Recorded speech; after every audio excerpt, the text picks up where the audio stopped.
जितने भी विषय इससे संबंधित हैं संसद में हम अपना पक्ष रखेंगे। राज्यसभा में विपक्ष को हमने बाय सरप्राइज ले लिया। जब उन्होंने चर्चा की मांग की तो हमने कहा तुरंत शुरू कीजिए। पूरा दिन चर्चा हुई और दूसरे दिन चर्चा कंटिन्यू होनी थी और उसके बाद उत्तर होना था सरकार की तरफ से, और कहने लायक बहुत कम था विपक्ष को, और इसलिए उन्होंने रणनीति बदल ली कि रोज नए नए कारण ढूंढना कि अब हम चर्चा नहीं चाहते। अगर संसद में चर्चा नहीं होने देंगे तो जितना ऐतिहासिक कदम माननीय प्रधानमंत्री जी ने उठाया है, हम सब की जिम्मेवारी है कि जनता में इसकी चर्चा करें, और उसके लिए सभी तथ्यों के साथ हम लोग तैयार रहेंगे। बहुत कम निर्णय ऐसे हुए हैं सरकार के जिसका आर्थिक, सामाजिक और राजनीतिक जीवन के ऊपर इतना प्रभाव रहने वाला है जितना इस एक निर्णय का है। और यही कारण है कि इसका देश भर में स्वागत हो रहा है। हर सामान्य नागरिक को और ईमानदार आदमी को लगता है कि कम से कम एक निर्णय हिंदुस्तान में हुआ, और शायद पिछले 70 साल में ऐसा निर्णय नहीं होगा, जिसमें उसकी ईमानदारी के ऊपर प्रीमियम रखा गया। और उसको लगता है कि जो भ्रष्ट व्यक्ति थे और व्यवस्था में भी जो कमजोरियां आई थी उसको परिवर्तित करने का ये निर्णय एक बहुत बड़ा कदम उठाएगा। ये कितना बड़ा निर्णय है और इसके लिए कितनी हिम्मत चाहिए सरकार को, और जिसको शासन करा चाहते हैं, स्टेट क्राफ्ट कहते हैं। दुनिया भर के हर देश में, विकसित देशों में, जो देश की पूरी अर्थव्यवस्था जीडीपी होती है उसकी औसतन 4% करेंसी होती है। हिंदुस्तान में 12% है। और जब ज्यादा करेंसी घूमती है तो स्वाभाविक है कि ज्यादा व्यवसाय कैश में होता है। कैश में होता है तो बैंकिंग व्यवस्था के बाहर से होता है, फिर उसके साथ ब्लैक मनी, टैक्स का नॉन कंप्लायंस, उसके साथ अन्य भ्रष्टाचार, टेररिज्म, काउंटरफेट करेंसी। जब करेंसी की वॉल्यूम ज्यादा हो जाए तो ये स्वाभाविक उसके साथ जुड़ते हैं।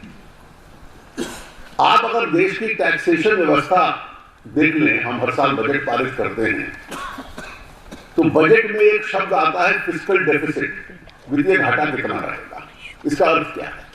सरल भाषा में इसका अर्थ है कि हम लोगों को लगभग इस वर्ष का ले लें तो 8 लाख करोड़ के करीब इनकम टैक्स इकट्ठा होगा, 8.5 लाख के करीब इनडायरेक्ट टैक्स इकट्ठा होगा।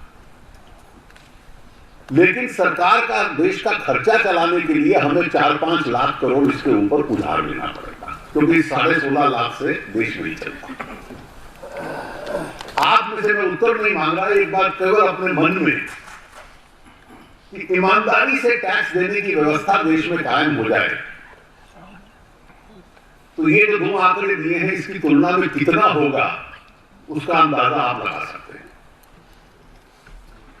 क्या ये उधार लेकर देश चलाना पड़ेगा? क्या बजट का बड़ा हिस्सा उस उधार के ऊपर ब्याज को वापस देना पड़ेगा? ये जो आज ग्रामीण क्षेत्र पिछड़े हैं क्योंकि हम पूरा निवेश नहीं कर पाते, क्या देश के पास इतने साधन होंगे कि उस दिशा में हम लोग निवेश कर पाए? यही 4-5 लाख करोड़ रुपया सालाना और अधिक गरीबी मिटाने में गांव के क्षेत्र में चला जाए, और इसका सारा प्रत्यक्ष संबंध जो है वो गरीबी के साथ है, गरीब लोगों के साथ है, उसका उन्मूलन करने के साथ है। ये मैं इसके आर्थिक प्रभाव का असर कह रहा हूं। भारतीय सामान्य जीवन क्या है? ये दुनिया में बहुत कम देशों में है। मुझे संपत्ति खरीदनी है तो इतना कैश में, इतना चेक। मुझे व्यवसाय करना है तो इतना कच्चे में इतना पक्के में, मुझे चुनाव लड़ना है तो किस तरीके से साधन आएगा, स्कूल के टीचर को वेतन मिलेगा तो कितना कैश में जाएगा और वापस मिलेगा, देश भर के मजदूर को आप ये जो वामपंथी बात कर रहे हैं, कम से कम इनको सोचना चाहिए कि किस व्यवस्था से को हम लोग समाप्त करने की कोशिश कर रहे हैं। वामपंथियों को तो कहना चाहिए था कि देश के मजदूर को न्यूनतम वेतन नहीं मिलता, ट्रेड यूनियन कहती हैं और ये सच्चाई भी है, कैश में लिया और हस्ताक्षर करा लिए, और आज जब डिजिटल ट्रांसफर होगा हर मजदूर के खाते में तो स्पष्ट आ जाएगा कि किसको कितना वेतन मिला है, किसने कानून का पालन किया है, किसने नहीं किया। तो गरीब को, मजदूर को हमारा सामान्य जनजीवन व्यतीत करना कि जो ये भारतीय सामान्य है, मैंने एक शब्द का प्रयोग किया कि जो 70 साल से नॉर्मल माना जा रहा था कि इतना कैश में, इतना चेक में, इतना कच्चे में, इतना पक्के में, उस नॉर्मल को त्याग करके प्रधानमंत्री जी ने एक नया नॉर्मल क्रिएट करने का प्रयास किया है। ये इसके देश के हमारे जनजीवन के ऊपर एक असर है और ये कठिन नहीं है। निर्णय कितना बड़ा है इसको हम लोग सोचें कि आपको महीनों महीने लगते हैं, ये जो बड़े डिनोमिनेशनल नोट हैं 500 और 1000 के, ये 86% हिंदुस्तान की करेंसी है, 86%। इसको छपाई में ही बहुत लंबा समय लगता है। उसके बाद 125 ब्रांच है बैंक की, 1,25,000 सर, 1,00,000 ब्रांच, 1,25,000 ब्रांच, 1,25,000 ब्रांच बैंकों में जाएगा। ग्रामीण क्षेत्रों में जाने के लिए 1,25,000 कॉरेस्पॉन्डेंट्स हैं, जिसमें से 86,000 सक्रिय थे, उनके पास जाएगा। 1,30,000 पोस्ट ऑफिस पे जाएगा, फिर एटीएम पे जाएगा, और एटीएम आप 8 तारीख से पहले नहीं कर सकते थे क्योंकि एटीएम की टेक्नोलॉजी ऐसी है कि उसमें बात लीक हो जाती कि अगर पहले उसको करते तो हर एटीएम बदलने में 4 घंटे लगते हैं, 2 लाख एटीएम है, तो 5-6 लाख डिस्ट्रीब्यूशन पॉइंट पे करेंसी छपना, महीनों महीने तक छपना, 5-6 लाख डिस्ट्रीब्यूशन पॉइंट तक पहुंचना, और जिस दिन आपने निर्णय किया अगले दिन से वैकल्पिक करेंसी डिस्ट्रीब्यूशन में आ जाए और इसको गोपनीय रखना, इतने बड़े ऑपरेशन को मुझे तो समझ में नहीं आता कि कांग्रेस पार्टी के जो उपाध्यक्ष है बार बार बयान देते हैं कि मोदी जी अपने मंत्रियों से भी बात नहीं करते, वित्त मंत्री को भी नहीं मालूम था, अगला बात कहते हैं अपनी पार्टी को बता दिया था। हम लोगों को मालूम नहीं था तो फिर पार्टी को कहां से मालूम था? मतलब इस तरह की आप कल्पना कीजिए कि इतना बड़ा ऑपरेशन और उसको सीक्रेट रखना, छपाई हो गई, डिस्ट्रीब्यूशन हो गया, डिस्ट्रीब्यूशन के लिए तैयार हो गया, केवल 24 घंटे का ब्रेक, इतना कठिन निर्णय और उसका कार्यान्वयन करना। और स्वाभाविक था कि जब करेंसी बदली जाएगी तो पहले कुछ दिन लाइन्स लगेंगी, धीरे धीरे कम होती गई। अब हमारा प्रयास है कि जैसे शहरी क्षेत्रों में थोड़ा सामान्य स्थिति बढ़ रही है, तो अगले कुछ दिन केवल ग्रामीण क्षेत्रों के ऊपर अधिक हमारा कंसंट्रेशन हो, क्योंकि रबी का सोइंग सीजन है, इसलिए तरह तरह से सरकार में उन डिटेल्स में नहीं जा रहा, किसानों तक मामला पहुंचे। कल रात को कुछ निर्णय हुए हैं जो आज सार्वजनिक कर दिए जाएंगे इस संबंध में। अब इसका पूरा आर्थिक अर्थ आप समझ लीजिए। हम क्या कहते थे कि भारत की अर्थव्यवस्था चल रही है, सरकार बहुत खर्चा कर रही है, पब्लिक फाइनेंसिस का, विदेशी मुद्रा खूब आ रही है, लेकिन 2 तकलीफ भी थी। ये 2 इंजन पे अर्थव्यवस्था चल रही है और उसके साथ भी दुनिया में सबसे तेजी से चलने वाली अर्थव्यवस्था, और चुनौती थी कि अन्य इंजन कैसे चले। निजी क्षेत्र का निवेश कमजोर था।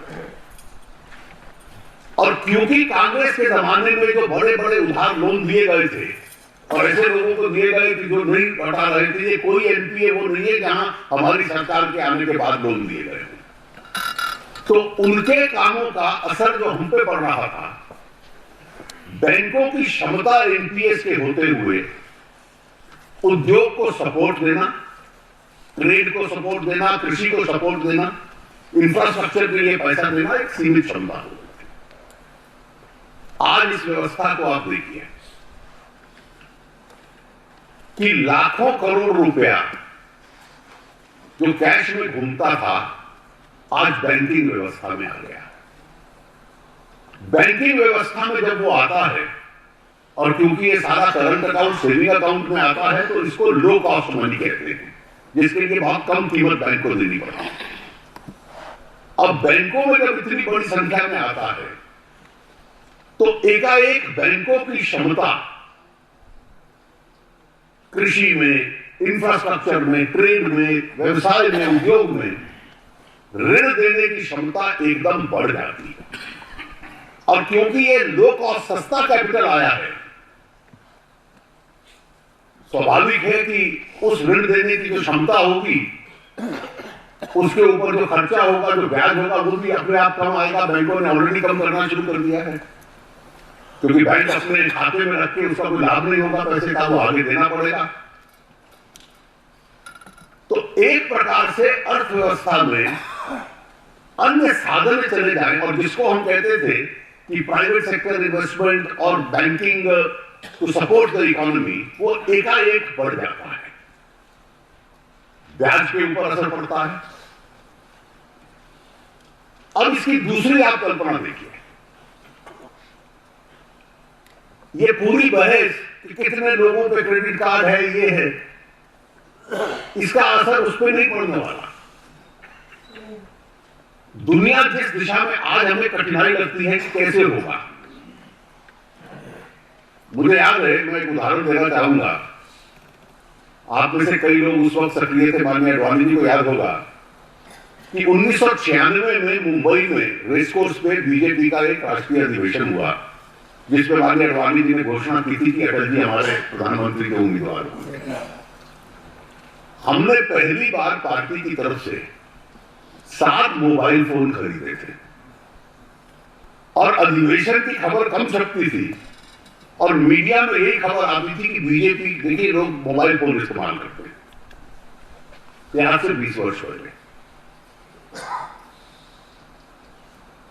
अटल जी की सरकार में एक ग्रुप ऑफ मिनिस्टर्स था, रामविलास जी उस वक्त थोड़ी देर के लिए टेलीकॉम मिनिस्टर थे, तो मोबाइल का वो जिक्र करते थे तो अमीर आदमी का फोन। तो 15 साल पहले और 12 साल पहले अगर आपको कहा जाता कि हर गरीब के हाथ में मोबाइल होगा तो लोग हंस पड़ते। लेकिन ये परिवर्तन आया है डिजिटल में, और ये डिजिटल की क्रांति थी। और आप किस व्यवस्था की कल्पना कर रहे हैं? आज दिल्ली के स्कूलों ने माँ बाप को एसएमएस भेज दिया कि फीस आप कैश में नहीं जमा कराओगे, केवल मोबाइल पे आप डिजिटल के माध्यम से फीस जमा करा सकते हो। अलग अलग संस्थाओं में मजदूरों का वेतन न्यूनतम वेतन से कम, अब सबके लिए मजबूरी है एकाएक आपको डिजिटल ट्रांसफर मजदूर के अकाउंट में करना पड़ेगा। और जो लोग अगर निकट से इसको देखते तो उनके लिए हैरानगी नहीं होती। मोदी जी का पहला निर्णय क्या था? सरकार बनी तो एसआईटी बनाई ब्लैक मनी के खिलाफ, जो 2011 से पेंडिंग था। 3.5 साल हो गए थे, कांग्रेस के लोग नहीं बना रहे। दूसरा निर्णय, जो पहला बड़ा आर्थिक निर्णय क्या था? जनधन योजना। 58% लोगों का बैंक अकाउंट है, बाकी 42 को बैंक से जोड़ो। अगला निर्णय क्या था कि जिनके विदेशों में खाते हैं 60% ब्याज पे, 60% टैक्स पे जमा कराओ, नहीं तो 7 साल की 10 साल की सजा। जिनके HSBC, NHS स्टाइल में अकाउंट थे, इन्वेस्टिगेशन खत्म की, केसेस दायर कर दिए। बेनामी संपत्ति जब्त हमने पारित किया, 1 नवंबर से लागू हो गया। और वो कानून लागू होता है केवल इमूवेबल प्रॉपर्टी पे नहीं, मूवेबल पे भी। कि मैं दूसरों के नाम पे बेनामी करता जाऊं तो जब्त भी होगा और 7 साल की सजा भी। ये कानून था। उसके बाद मॉरिशियस रूट 1996 से चल रहा था कि मॉरिशियस, साइप्रस, सिंगापुर, यहीं से पैसा बाहर जाता है, घूम के उस रास्ते से आता है और टैक्स नहीं देता। मॉरिशियस वाला हमने रद्द कर दिया, साइप्रस वाला रद्द कर दिया, सिंगापुर से बात चल रही। उसके बाद 45% पे जिसके पास देश में ब्लैक मनी है जमा कराई है, 45% टैक्स पे। तो एक के बाद एक कदम सारे को उठ रहे थे कि भाई हम आपको अवसर दे रहे हैं कि ब्लैक मनी को समाप्त कीजिए। ज्यादा आपने अब ब्लैक मनी जनरेट कहां से होती है? तो जीएसटी आने से जब सारी ट्रांजैक्शन नेट के ऊपर आ जाएगी, हर खरीदारी, हर मैन्युफैक्चर, हर बेस, हर एवरी लिंक ऑफ ट्रांजैक्शन,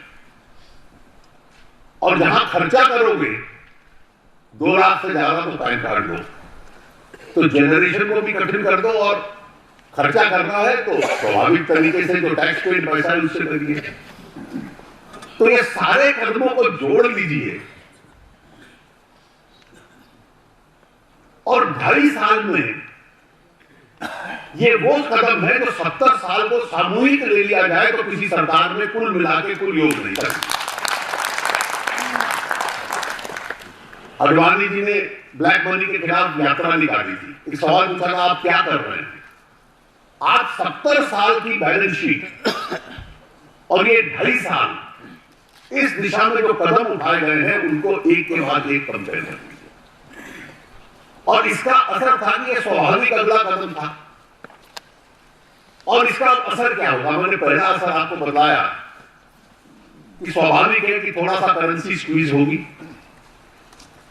और करेंसी स्क्वीज से थोड़े दिनों के लिए व्यवसाय कम हो सकता है, लेकिन उसके बाद सारा का सारा व्यवसाय, कोई ये कल्पना नहीं करता कि 100% कोई अर्थव्यवस्था कैशलेस हो जाएगी। करेंसी रहेगी, कैश रहेगा, लेकिन अधिक मात्रा में डिजिटल रिप्लेस करता है। जैसे वेतन आपको चेक से मिलता है, बैंक अकाउंट, हमारे सांसदों की तनख्वाह अपने आप बैंक में पहुंचती है, कोई कैश नहीं देता। मजदूरों की पहुंचती है, हर कर्मचारी की पहुंचती है, स्कूल फीस की पहुंचती है। तो हर प्रकार का जो ये व्यय है, पहले हम लाइन में लग के कैश में टेलीफोन का बिल देते थे, आज अपने आप आता है डिजिटल से। तो एक एक खर्चा इस प्रकार से होता जाएगा और एक एक सप्ताह में, पिछले 10-12 दिन में, ये जो डिजिटल यूजर है अलग अलग उद्योग में कहीं 400% बढ़ गया, कहीं 300% बढ़ गया, इस तरह की समाचार आ रहे हैं। तो ये उस दिशा में मूवमेंट है। दूसरा इसका असर ये है कि अन्य ट्रांजैक्शंस सारे जैसे ही एक्सपैंड करते हैं तो मीडियम और लॉन्ग टर्म में अर्थव्यवस्था का साइज भी बनेगा, क्लीनर भी होगा। ब्लैक मनी से काफी हद तक आपको मुक्ति मिलेगी। क्राइम में जो पैसा जाता है, ब्राइबरी में जो जाता है, रिश्वत में जाता है, काउंटरफीट करेंसी में जो जाता है, उसको एक बहुत बड़ा झटका लगेगा। और टेररिज्म एरिया से लगभग इस प्रकार के समाचार हम लोगों के सामने आ रहे हैं। अब इस ट्रांसफॉर्मेशन में कठिनाइयां भी हैं। आप एकाएक सारी करेंसी रिलीज कर दे तो देश में कुछ लोग हैं जो आजकल योजना बनाते रहते हैं कि कैसे हम ब्लैक टू ब्लैक कन्वर्ट कर लें। हम सब सुनते होंगे, तरह तरह के तरीके ढूंढते हैं। तो धीरे धीरे सरकार, और इसमें रिजर्व बैंक की बहुत बड़ी भूमिका रहती है, कि कैलिब्रेटेड तरीके से आप 2-3-4 सप्ताह लेकर इसको धीरे धीरे से मार्केट में जाते जाइए, रिस्ट्रिक्शंस को हटाते जाइए।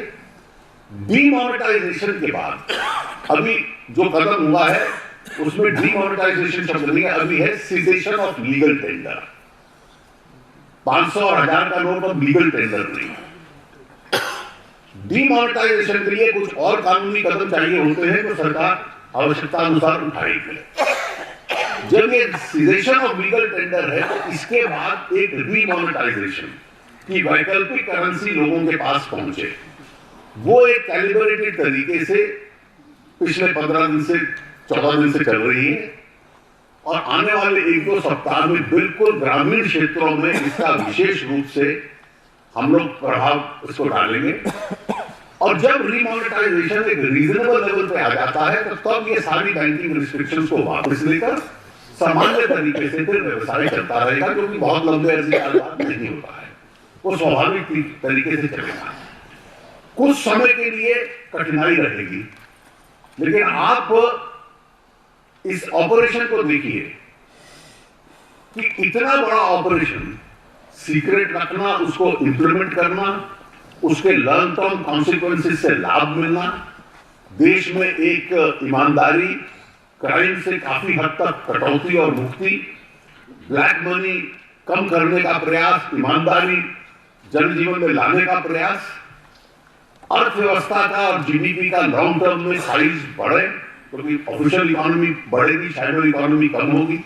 ये जब सारे लाभ इसमें से निकलेंगे तो देश को एक बदली हुई तस्वीर उभर के सामने आएगी।